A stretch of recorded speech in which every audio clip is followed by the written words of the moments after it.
que acontece se eu esquentar este elástico? Ao aquecer vidro ou plástico, os átomos vibram mais rápido. Eles se distanciam, reduzindo as forças intermoleculares.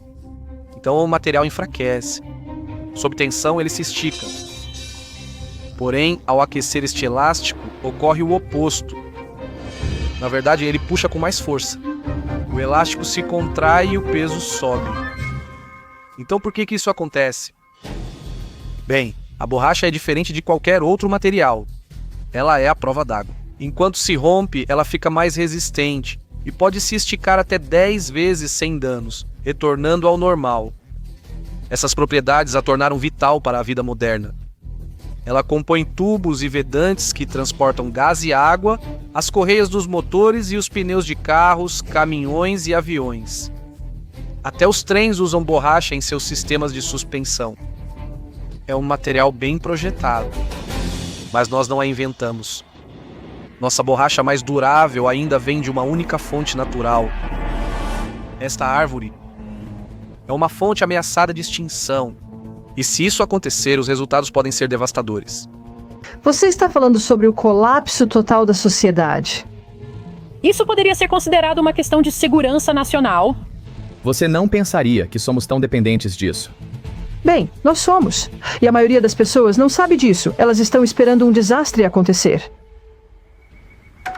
A borracha vem da seringueira brasileira. Em 1600 a.C., mesoamericanos cortavam a casca para extrair o látex, líquido branco leitoso. Eles notaram que ao secar ele virava um caroço sólido, elástico e impermeável. Enviamos o produtor do Veritasium e engenheiro mecânico Henry Van Dyke ao Laboratório de Pesquisa e Desenvolvimento de Akron, especialistas em borracha, para ver isso pessoalmente. Em todas essas prateleiras, mesmo parecendo sólidos, todos eles estão fluindo neste exato momento.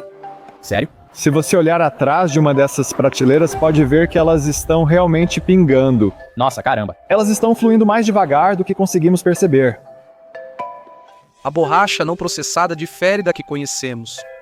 Ela flui devagar e perde a forma. Como você consegue esse material estranho? Sob a casca, as células tubulares que transportam o látex.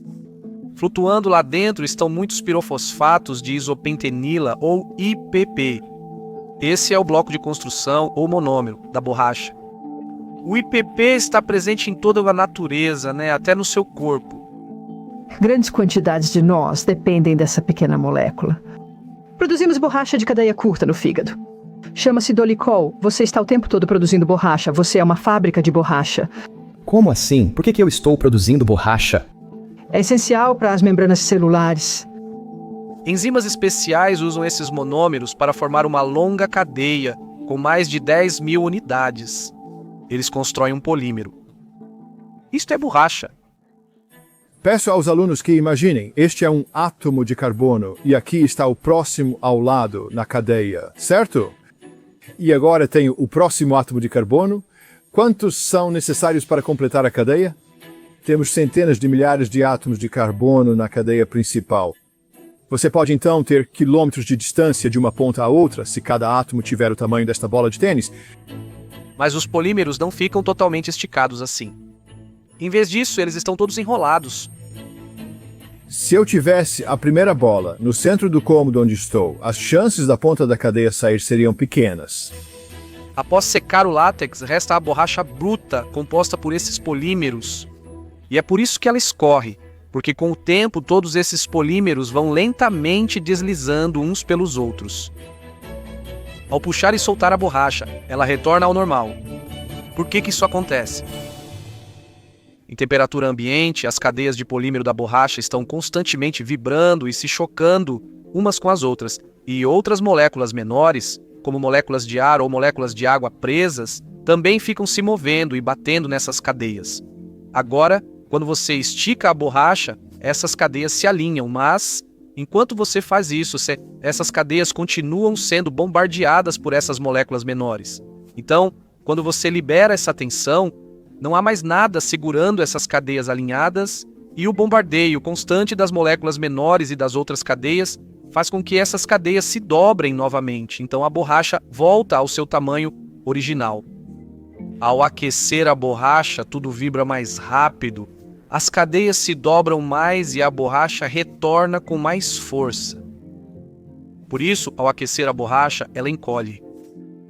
Elásticos. É interessante notar que, ao ficarem muito tempo envolvendo um pacote velho de papéis, mantém tudo junto devido ao constante impacto dos átomos nessas cadeias, sempre tentando dobrá-las. Há outro motivo para a borracha ser tão elástica. Ao dar zoom em uma cadeia, nota-se que os monômeros estão conectados do mesmo lado da ligação dupla. Isso é chamado de ligação cis e afeta a forma como a cadeia se dobra. Cada monômero possui 3 ligações simples, que podem girar para ficarem anguladas ou alinhadas. Como esses carbonos com 2 hidrogênios ocupam muito espaço, é melhor que ao menos uma ligação fique em ângulo. Isso faz com que o polímero se mova para dentro e para fora como uma fita dobrada. Quando você puxa a borracha, os polímeros se alinham e depois as cadeias se desenrolam. O movimento faz com que a borracha seja ainda mais elástica. Mas esse estado é muito raro. As 3 ligações alinhadas são só uma das possíveis configurações do monômero. Um polímero costuma ter milhares de monômeros. Após aliviar o estresse, a cadeia passa de completamente alinhada para um estado mais provável com ondulações. A cadeia volta ao normal. É daí que a borracha tira sua elasticidade. Então, a borracha natural, direto da árvore, já é elástica. Ela é a prova d'água porque essas cadeias, compostas de átomos de carbono e hidrogênio, são hidrofóbicas. Mas como vimos, ela eventualmente perde a forma. Se esticar muito, ela rompe facilmente. Precisamos fazer mais para conseguir a borracha como conhecemos hoje. Os primeiros mesoamericanos melhoraram um pouco a borracha misturando o látex com o suco da hipomeia, uma flor local. E eles usavam isso para fazer sandálias, garrafas e bolas. Mas, pelos próximos 3.000 anos, a borracha foi apenas uma curiosidade para o mundo. Então, em 1770, um pedaço de látex natural chegou ao químico inglês Joseph Priestley. E ele pegou esse pedaço e usou para tentar apagar marcas de lápis. Ele notou que apagava as marcas facilmente. Nas décadas seguintes, passaram a explorar novas aplicações. Até então, as pessoas usavam um tecido impermeável com óleo, cera ou alcatrão. Porém, alguns óleos eram muito inflamáveis e podiam pegar fogo sozinhos, enquanto a cera ou o alcatrão rachavam com o movimento. Também não havia materiais bons e flexíveis então. O couro era a melhor opção, porém pouco flexível. A borracha podia solucionar todos esses problemas. Nos 50 anos seguintes, o uso da borracha cresceu muito. Na Inglaterra, criaram roupas à prova d'água. No fim de 1820, a febre da borracha chegou aos Estados Unidos e todos queriam botas brasileiras impermeáveis. Fábricas foram abertas no país para fabricar produtos de borracha, como a Companhia de Borracha da Índia de Hawkesbury, na Nova Inglaterra. Na primavera de 1834, a companhia ia muito bem. No outono anterior, eles venderam mais de $20 mil em capas de borracha, sapatos e outros produtos. Mas com a chegada do verão surgiram problemas. Eles aplicavam borracha no tecido para impermeabilizá-lo, mas em dias quentes você grudava nos bancos de madeira. Toda borracha natural tem uma fraqueza. É muito sensível a variações de temperatura. Ela derrete quando fica muito quente e congela e se torna quebradiça quando fica muito fria. Isso tornava os casacos e sapatos praticamente inúteis durante o verão quente, então os clientes devolviam seus itens em massa. Então as coisas pioraram. Um dia, o gerente de Roxbury visitou o armazém. Quando ele abriu a porta, não viu os produtos mais novos deles. Em vez disso, foi recebido por um cheiro horrível e uma bagunça derretida e pegajosa que cobria todo o armazém. Na verdade, quando encomendamos um pouco de borracha bruta, tivemos uma surpresa desagradável parecida. Ah, isso é nojento. O calor do verão derreteu a borracha deles e causou apodrecimento. A lama fedia tanto que o gerente mandou os funcionários enterrarem tudo em segredo à noite. Mais tarde, naquele verão horrível, o gerente recebeu a visita de um homem chamado Charles. O negócio anterior de Charles faliu e ele ficou muito endividado. Ele se deparou com um salva-vidas de borracha e pensou que poderia fazer uma válvula melhor. Ele apresentou o novo projeto ao gerente da Roxbury para pagar seus credores. O gerente ficou impressionado, mas não pôde comprar o trabalho de Charles e mostrou a ele o depósito cheio de borracha podre. A borracha tinha potencial, mas era problemática demais assim. No entanto, ele disse que se alguém conseguisse descobrir como tornar a borracha estável em uma faixa de temperatura mais ampla e não pegajosa, bem, essa pessoa poderia ganhar muito dinheiro. Assim, Charles estava decidido a ser essa pessoa. Ao voltar para casa para iniciar os experimentos, Charles foi preso por um credor furioso devido a dívidas não pagas. Charles pediu para sua esposa trazer borracha bruta e o rolo de massa dela. Na cela, ele passou a misturar compostos à borracha bruta. Se a borracha já era pegajosa, por que não usar pós secos para absorver isso? Então ele tentou adicionar magnésia e conseguiu uma borracha lisa e não pegajosa, mas com o tempo a pegajosidade voltou. Após ser libertado, testou o desgaste de seus compostos andando totalmente vestido com roupas de borracha. Suas mãos estavam sempre cobertas de goma elástica. Ele brincava dizendo que a única maneira de remover a borracha era esfregando ainda mais borracha. Algumas misturas pareciam boas, mas acabavam apodrecendo e virando uma bagunça.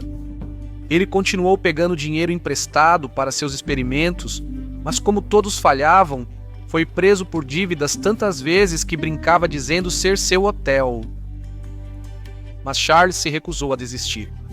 Quando um amigo lhe disse que a borracha estava morta, Charles respondeu: "Eu sou o homem que vai trazê-la de volta." No verão de 1838, ele conheceu Nathaniel Hayward, empresário e inventor.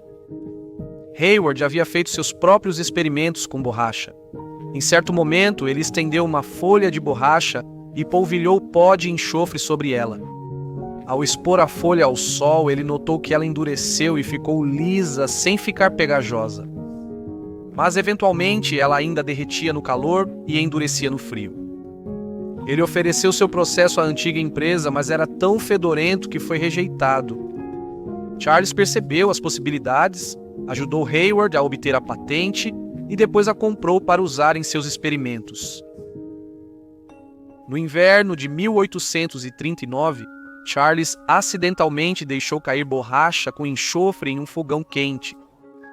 Ao raspar, percebeu que, em vez de derreter, ela carbonizou e endureceu. Sua filha disse mais tarde: "Enquanto eu passava de um lado para o outro do cômodo, observei casualmente o pequeno pedaço de goma que ele segurava perto do fogo, e ele estava incomumente animado por alguma descoberta que havia feito. Ele colou a goma fora da porta da cozinha no frio. Pela manhã, ele entrou com o pedaço, triunfante. Ele percebeu que estava tão flexível quanto antes.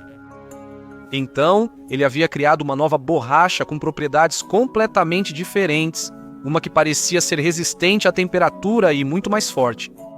Vamos comparar a borracha não processada com a processada dessa forma." Certo, então esta é a borracha não vulcanizada e eu vou ver até onde consigo esticá-la. A borracha não vulcanizada é bem macia e se estica muito antes de quebrar. Isso vai doer.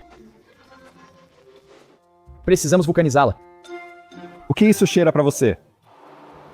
Cheira a churrasco. Tem cheiro de churrasco. O cheiro de borracha parece artificial e químico, como se viesse de uma fábrica. Sim, então quando eu estava na fábrica e vi a borracha natural, ela cheirava exatamente como um churrasco. O motivo é que eles tiram a seiva da seringueira, que é o látex, e depois eles defumam. Eles estão defumando? Sim. Como se você fosse defumar um salmão. Sim, eles defumam as folhas de borracha para reduzir a umidade, conservar e eliminar bactérias. Isso dá à maior parte da borracha natural uma cor meio amarronzada. Então, primeiro passo, adicionar a borracha. Em seguida, você adiciona vários pós, incluindo enxofre. Mistura-se e aquece para criar borracha mais resistente. Vamos puxar direto. É isso aí. Sim! É bem difícil. É difícil. Agora está muito difícil. A 393 kPa a borracha não curada rompeu ao se estender quase 900% do comprimento inicial. Na mesma tensão, a borracha curada se estendeu só 5%. Ela se rompeu a 14,1 megapascals após se estender a quase 600% do comprimento original. O que no enxofre e no calor mudou tanto as propriedades? Quimicamente, o pó de enxofre são anéis de 8 átomos. No fogão quente, esses anéis se quebram em partes menores. E agora, esses átomos de enxofre, ou cadeias de enxofre, têm locais de ligação livres, então eles procuram lugares para se ligar. O que provavelmente aconteceu foi que eles se prenderam a um átomo de carbono de uma cadeia de borracha, quebrando sua ligação dupla e se ligando a ela. Assim, com outro local livre, ele se ligou a um átomo de carbono de outra cadeia de borracha, quebrou a ligação dupla e uniu as duas cadeias. Essa reticulação cria pontes flexíveis de um ou mais átomos de enxofre em sequência. Pense no efeito disso na borracha. Ao invés de cada cadeia ser solta como espaguete, elas ficam presas em uma rede flexível e conectada. Assim, se a borracha fica ao sol em um dia quente, as ligações fortes evitam que derreta. No frio, as ligações cruzadas impedem que a borracha congele totalmente, tornando-a menos quebradiça e mais resistente. Quando você puxa a borracha, as cadeias se esticam como antes. Mas quando você solta, tudo volta à posição original porque está tudo conectado. As ligações cruzadas deixam a borracha mais forte, resistente a temperaturas e mais elástica. Na verdade, ajustando o número e as propriedades dessas ligações cruzadas, você pode mudar as propriedades da borracha. Se você tiver muitas ligações cruzadas, todas as cadeias de borracha ficam fortemente unidas, então a borracha se torna mais dura e rígida. Ideal para solas de sapato e pneus que exigem durabilidade e alguma flexibilidade. Se você tiver ligações cruzadas mais curtas, cada ligação é mais difícil de quebrar. Então, a borracha é mais resistente ao calor e à intempérie. Isso é útil para vedações e isolantes. Com ligações cruzadas mais longas, as cadeias de borracha se movem mais livremente e podem ser mais esticadas antes de quebrar. Ideal para aplicações médicas macias e flexíveis. As ligações cruzadas são fundamentais para estabilizar a borracha. Quando Hayward polvilhou pó de enxofre em folhas de borracha, o calor do sol realmente causou alguma ligação cruzada, mas apenas na superfície. Quando Charles misturou enxofre e aqueceu a mistura, formaram-se ligações cruzadas na amostra. Então agora os resultados eram muito melhores. Esse processo passou a ser chamado de vulcanização, em homenagem ao deus romano Vulcano, ligado ao calor e enxofre dos vulcões. Nos 5 anos seguintes, Charles aprimorou a vulcanização e a patenteou em 1844. Com isso, ele transformou a borracha de uma curiosidade em um material de possibilidades infinitas. Ele não sabia que não foi o primeiro a descobrir isso. Maias ou Aztecas criaram a borracha. Eles também vulcanizavam a borracha, ou era... Na verdade, eles estavam sim. A descoberta de Charles se assemelhava ao que os mesoamericanos faziam há milênios. Eles extraíam o suco da hipomeia, que continha enxofre, misturavam com látex natural e ao deixar a mistura ao sol, ela aquecia e criava naturalmente as ligações cruzadas que Charles havia descoberto em sua cozinha. Por que os europeus reinventaram tudo em vez de perguntar para eles? Bem, acho que eles nem tinham percebido. Não. Nas décadas após a invenção de Charles, muitos produtos foram inventados ou aprimorados com borracha. Richards faz uma afirmação ousada de que poderia atravessar o Pacífico com essa roupa. O pneu de bicicleta inflável chegou em 1888, as primeiras luvas de borracha para fins médicos em 1890 e o primeiro pneu de carro em 1895. E tudo isso foi graças à invenção de Charles. Mas apesar de praticamente transformar sozinho a indústria da borracha, ele nunca ganhou muito dinheiro. Quero dizer, ele gastou milhares de dólares defendendo suas invenções em disputas de patentes. E quando ele faleceu em 1860, aos 59 anos, ele estava com mais de 200 mil dólares em dívidas. Hoje isso equivale a 7,7 milhões de dólares. 38 anos depois, o empresário americano Frank Seberling fundou uma empresa de pneus e a nomeou em homenagem ao inventor da borracha, Charles Goodyear. Hoje, a empresa Goodyear fatura 18,9 bilhões de dólares por ano e é a terceira maior fabricante de pneus do mundo. Nos últimos 100 anos, os pneus foram a aplicação que mais consumiu borracha natural. Mas a borracha vulcanizada sozinha não é forte o bastante e se desgastaria rápido, durando só cerca de 8.000 quilômetros.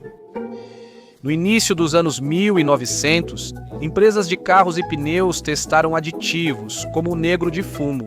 Então, na borracha natural, colocamos negro de fumo, Reforço. que vai adicionar a reticulação. Isso não faz a reticulação. Não faz? Isso é o reforço e preenchimento. Isso o torna durável e resistente. Atualmente, pneus de carros duram cerca de 100.000 quilômetros. O negro de fumo é o que dá cor e durabilidade a eles. O negro de fumo traz outro benefício. Ele conduz eletricidade. Isso é crucial, pois ao dirigir na estrada você está com o veículo carregado. Se não dissipar a carga estática, você leva um choque ao tocar ou aterrar o carro. Depois, algumas empresas pensaram em reduzir o atrito de rolamento com outro aditivo e testaram a sílica, criando um pneu esbranquiçado. Mas a sílica é um mau condutor, e a borracha em si é um isolante. Então agora, conforme o carro se movia, ele ia acumulando carga lentamente. Ao abastecer o carro, seu veículo está altamente carregado de eletricidade estática. Você coloca um condutor aterrado, a mangueira de combustível dentro do tanque. Uma faísca no tanque faz o carro explodir. Os pneus precisam ser condutivos, o que é uma característica essencial. Outro benefício é que se um raio atingir o carro durante uma tempestade, ele atuará como uma gaiola de Faraday, protegendo você e dissipando a descarga no chão. As pessoas ainda usam principalmente negro de fumo no pneu e só um pouco de sílica na banda de rodagem. Desde a invenção de Goodyear, já produzimos mais de 70 bilhões de pneus. Empilhados, eles alcançariam a Lua e voltariam 21 vezes. E quase todos esses pneus precisaram de borracha natural. O boom da borracha teve um preço, especialmente no início. No final do século XIX, a região amazônica fornecia mais de 90% da borracha do mundo. Mas as seringueiras selvagens frequentemente estavam separadas por centenas de metros. Então, para acompanhar a crescente demanda, os barões da borracha começaram a explorar os nativos, matando cerca de 40.000 pessoas só na região de Putamel, e provavelmente mais de 100.000 em toda a região amazônica, entre 1879 e 1911.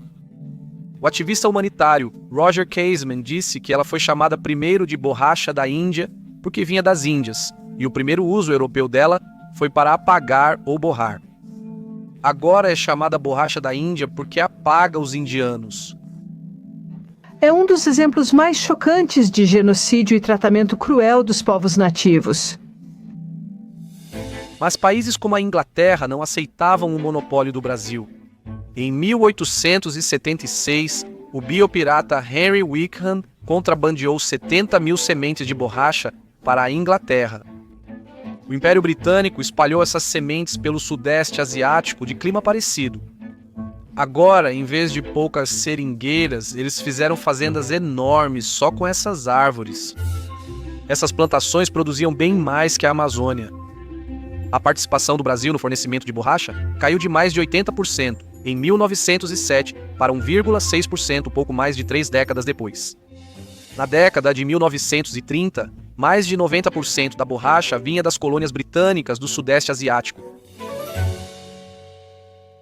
2/3 dessa borracha iam para pneus de carros. A Ford era uma das maiores montadoras da época, produzindo cerca de 1,5 milhão de carros por ano. E Henry Ford não estava confortável com o monopólio da Inglaterra.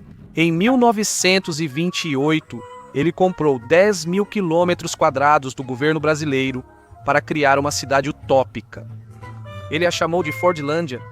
Havia casas, chalés, hospital, piscinas, campo de golfe e hidrantes vermelhos. Era uma cidade americana no meio da Amazônia. Comportava 10.000 pessoas, todas plantando milhões de seringueiras. A plantação Ford é um empreendimento de sucesso, fruto de habilidade e ciência. Mas no início da década de 1930, as coisas começaram a dar errado. Todas as manhãs, os trabalhadores acordavam, iam à fileira de seringueiras e viam manchas pretas. No início, eram apenas alguns pontos na parte inferior das folhas, parecendo fuligem. Mas à tarde já cobriam totalmente as folhas. Na manhã seguinte, as folhas caíam. Logo depois, a árvore morreu. Diariamente, novas fileiras de árvores eram infectadas e morriam. Quem viu diz que parece uma frente de incêndio. De um lado as árvores verdes, do outro pretas e infectadas. E você vê essa linha preta avançar dia após dia. Você praticamente podia assistir ela se mover, deixando árvores mortas para trás. As árvores foram infectadas pelo mal das folhas sul-americano, um fungo nativo da América do Sul. Esse mal das folhas destruiu 3,6 milhões de seringueiras das plantações de Ford nos anos 1940, causando um desastre. Ao plantar seringueiras, ele as colocou a poucos metros de distância, 200 mil delas, em vez de separá-las por centenas de metros como na natureza. Elas estão todas se tocando, suas raízes estão se tocando, suas folhas, seus galhos. E assim, é como se uma praga passasse direto pela plantação. Ford tentou levar o projeto para Belterra, rio abaixo, plantando mais 16 mil acres de seringueiras. Mas essas também morreram todas. O filho de Ford abandonou o projeto em 1945. Os prédios de Fordlândia permanecem abandonados no Brasil. Até hoje não há cura para a praga das folhas. A praga impede que seringueiras cresçam em plantações do país de origem. É por isso que a América do Sul representa menos de 2% do fornecimento de borracha. Mais de 90% vem da Ásia, por isso é tão essencial evitar a propagação da praga das folhas para o Sudeste Asiático. Quase todas as seringueiras do Sudeste Asiático vieram das sementes roubadas por Henry Wickham, e as árvores mais novas são clones das antigas, tornando as plantações uma enorme monocultura. Como consequência disso, estamos particularmente propensos a possíveis surtos de fungos e coisas do tipo. Se houver uma infecção fúngica na Malásia, isso pode acabar reduzindo drasticamente a produção global de borracha. Então qual seria o resultado se ficássemos sem acesso à borracha? Se a praga das folhas se firmar no Sudeste Asiático e a borracha natural faltar, pode ocorrer um colapso global. Pneus teriam que ser de borracha sintética e, no pior cenário, nem isso seria possível. Não haveria pneus para caminhões nem aviões. O maior risco, porém, seria a fome nas cidades, onde vive mais da metade da população mundial. Como você transportará comida para alimentar as cidades?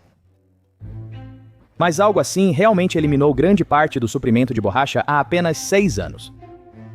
Em 2019, 2 doenças das palmeiras atingiram seringueiras na Tailândia. Em 6 meses, essas doenças já atingiam 7 países e 1 milhão de acres de árvores. No ano seguinte, a produção caiu 10%. A única razão de não destruir mais árvores foi outro surto que todos lembramos. A Covid chega no início de 2020. Isso reduziu a propagação dessas doenças como efeito colateral das medidas contra a Covid. Se a Covid não tivesse chegado, até onde isso iria? Quantos milhões de acres a mais foram destruídos ou gravemente afetados por essas 2 pragas das folhas? Consideramos o látex natural garantido em muitos produtos. Um carro típico possui cerca de 250 a 300 componentes de borracha. Seria um pesadelo tentar reengenheirar todos esses componentes usando materiais sintéticos.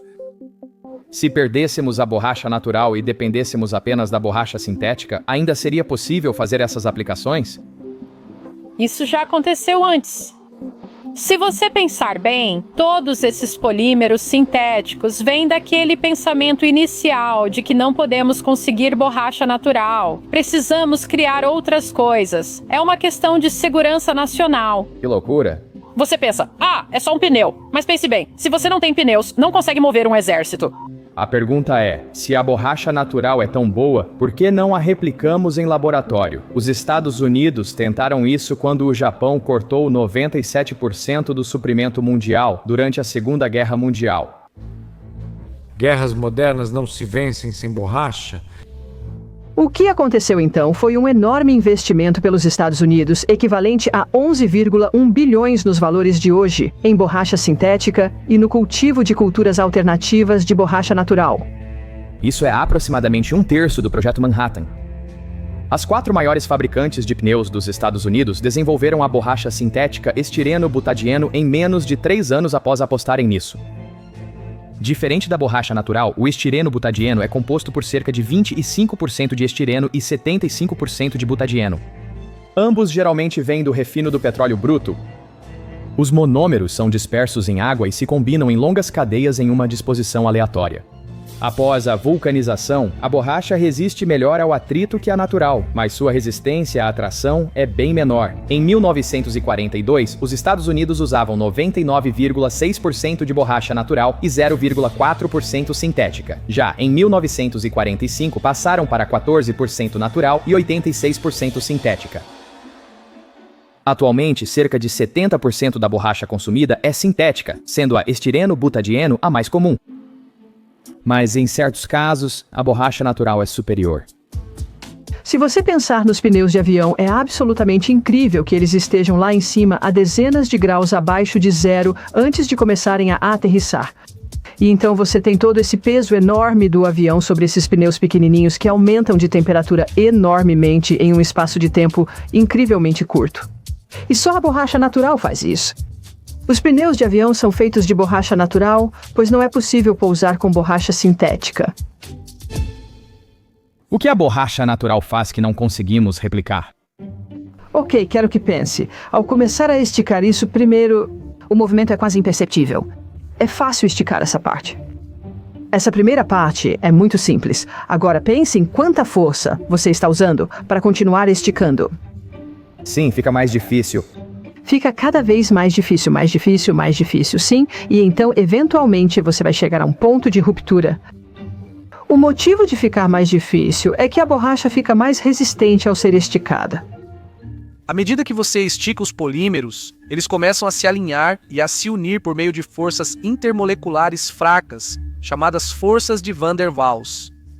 Quando compactados, os polímeros se solidificam em cristais finos, semelhantes a folhas, alinhados na direção do estiramento. Ao puxar, mais polímeros se unem à estrutura cristalina. Cada cristal cria uma ligação cruzada, deixando a borracha mais dura e resistente. A formação de cristálitos impede o rasgo, pois ao propagar uma rachadura, ela encontra um cristal e para de avançar. Sem rachadura, o estresse se distribui uniformemente. Com rachadura, a carga se concentra na borda, esticando mais a borracha. Essa área tem mais cristais, dificultando a quebra. Os cristais bloqueiam o avanço da rachadura até um limite quando ela se rompe. É isso que torna a borracha natural tão durável. Ela se reforça sob estresse e impede o avanço das rachaduras. A cristalização faz a borracha natural ser ideal para aplicações exigentes. O avião pode pesar 500 a 600 toneladas. Então, se você pensar nisso, cada pneu está suportando 20 toneladas e está vindo de uma temperatura muito fria lá em cima. Está entre menos 50, menos 60 graus, dependendo da altitude do voo. Você sai de zero para uma rotação muito rápida, gerando muito calor de fricção rapidamente. Existe um motivo pelo qual eles fazem pneus de avião de borracha natural, e isso porque é uma aplicação realmente exigente. E a cristalização ajuda muito a preservar esses pneus e fazê-los durar mais. Um estudo observa que não há propagação detectável de trincas na borracha, que cristaliza até que o estresse cause uma fratura catastrófica abrupta. Ah, isso foi rápido. E então, eventualmente, você chegaria a um ponto de ruptura e finalmente vai superar isso. Ao puxar uma amostra de borracha, você aplica tensão. Os polímeros se realinham, o zigue-zague some e a peça se alonga. A variação de comprimento por unidade é chamada de deformação. representada em um gráfico de tensão-deformação. Muitos materiais são elásticos sob baixas tensões. Ao esticar, o espaçamento entre átomos muda. Quando a força é removida, ele retorna à forma original. Eventualmente, chega-se a uma tensão que causa deformação permanente chamada ponto de escoamento. O material não retorna à forma original e, se insistir, vai fraturar. Mas a curva tensão-deformação da borracha é um pouco estranha. Ela começa esticando muito com muito pouca força. Essa é a parte fácil. Mas então, conforme você continua puxando, a tensão aumenta muito rápido. Então, estique rápido. O que você percebe? Está um pouco quente, talvez? Está quente, a temperatura subiu 10 graus a mais. Quando fica difícil puxar e mais quente, é onde a borracha começa a se cristalizar. A borracha esquenta porque, à medida que essas novas ligações se formam, elas liberam um pouco de energia em forma de calor.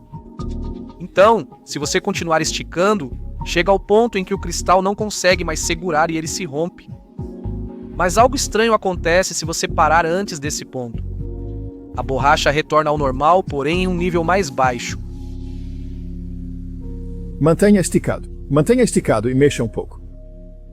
Agora, relaxe. Encoste na boca. O que sente? Agora está bem mais frio. Então você foi para a cristalização a partir disso. Você esticou, você cristalizou. Isso é uma reação exotérmica. Então você deixou esfriar até a temperatura ambiente no estado esticado e você relaxou e dissolveu os cristais. Isso é estranho. Como dissolver cristais? É preciso energia para isso. Então você esfria o elástico.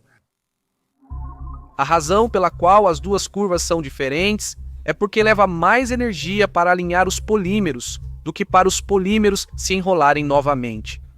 Essa diferença de energia corresponde ao calor liberado em um ciclo completo. A borracha natural é feita desses blocos, sendo o monômero técnico o isopreno, que tem essa aparência. São os mesmos átomos, só que com grupos e ligações rearranjados. O termo técnico da borracha é cis-1,4-poliisopreno. Conseguimos produzir cis-1,4-poliisopreno sintético. Você pode pegar o isopreno e polimerizá-lo. Então, ele deve se comportar exatamente como a borracha natural, certo? E esse é o mais próximo, mas não tem um desempenho tão bom porque não é estruturalmente tão perfeito quanto a borracha natural. Veja, existem duas maneiras dos monômeros se ligarem. Na borracha natural, eles se ligam do mesmo lado, a ligação cis. A porcentagem de ligação cis na cadeia molecular fornecida pela natureza é muito precisa, cerca de 99,99%.